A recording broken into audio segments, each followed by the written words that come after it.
歡迎你返到嚟創業家讀書精華，我係阿 Ben。今日同你分享嘅呢一本書叫做《怎樣決定大事》，副標題係影響人生的1%關鍵決策。想象一下，你企喺人生嘅十字路口，面前係幾條道路，要唔要接受嗰份夢寐以求但係又極具挑戰嘅工作？應唔應該結束一段讓你痛苦但係又放唔低嘅感情？係咪應該為咗更好嘅未來舉家移民呢？每一條道路都可能改變你嘅人生，但係你就發現自己陷入咗無盡嘅糾結與拖延。呢一種感覺可能你我都並唔陌生。呢一本書提醒我哋一個常見但矛盾嘅現象：真正重要嘅人生決策其實只佔我哋生活嘅1%。不過大多數人就將時間浪費喺着咩衫、食乜嘢飯呢一類小決定上邊。而面對真正關鍵大事，我哋反而容易逃避、拖延，甚至等到最後一刻先至倉促決定。點解會咁呢？因為小嘅選擇錯咗冇咩損失，但係大決策一旦錯咗，後果重大，我哋嘅大腦就會本能咁選擇迴避。不過呢一種迴避反而可能讓我哋錯失重要機會，又或者讓我哋喺唔適合嘅道路上邊越行越遠。呢一本怎樣決定大事就係為咗解決呢一個問題。作者勞倫斯、艾利森同尼爾、蕭特蘭係專門為軍隊、警察、消防員、急診醫生等高風險職業提供決策訓練嘅專家。佢哋唔係學院派理論家，而係擁有20幾年實戰經驗嘅行動導師。乜嘢係高壓決策呢？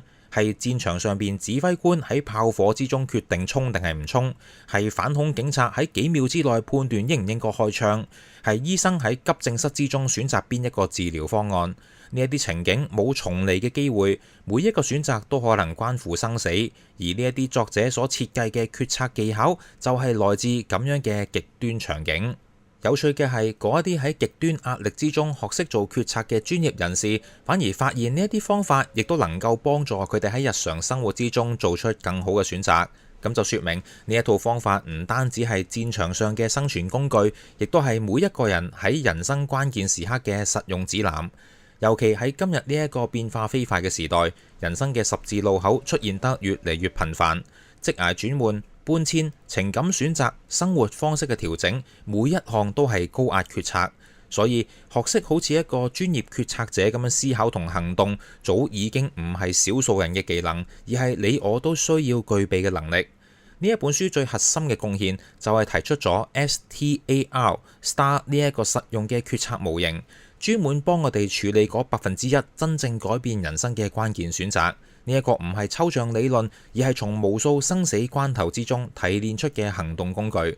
跟住我哋就睇下呢一個 STAR 模型點樣幫我哋喺重要時刻做出真正符合自己價值嘅選擇。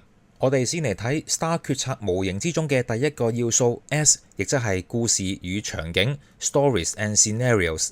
簡單嚟講，做重大決策之前，你要搞清楚自己到底身處乜嘢情景，發生咗咩事，點解會發生呢？跟住落嚟可能會發生啲乜嘢？呢一步係成個決策嘅基礎。聽起上嚟好似好簡單，不過我哋經常會高估自己對於情景嘅理解。書裏邊提到一款桌遊叫做妙探尋兇，玩法有少少似而家流行嘅劇本殺。你要根據線索揾出兇手、兇器同犯案地點。一開始你只係得一啲碎片線索，需要靠推理拼湊出完整故事。玩到某個階段，你可能會突然覺得我知道真相啦，信心滿滿咁做出預測，結果揭曉之後就發現全部錯晒。呢一種被自己呃咗自己嘅經驗，其實揭示咗我哋大腦嘅一個特點，佢會自動編造故事。面對不完整嘅資訊，我哋唔單止會補完情節，仲會深信不疑。而呢一種慣性喺現實生活之中，反而可能會影響我哋做出錯誤決策。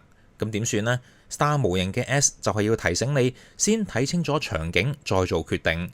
咁需要一種能力叫做情景意識。情景意識又分3層。第一層係發生咗咩事呢？呢一步就係觀察當下。例如你發現你嘅伴侶返屋企之後特別安靜，朋友好幾個星期冇聯絡你，或者老闆遲遲冇回應你嘅晉升。第二層係點解會咁樣呢？呢一步唔能夠只係揾一個理由。高壓決策者嘅習慣係同時考慮2到3種可能嘅解釋。點解唔係一種呢？因為太容易陷入單一敘事，揀錯咗就冇退路啦。點解唔係10種呢？因為太多就會資訊過載，反而唔知道。想聽足本版，請即參加創業家會員，1年會員每日3蚊都唔使，立即點擊資訊欄嘅 link。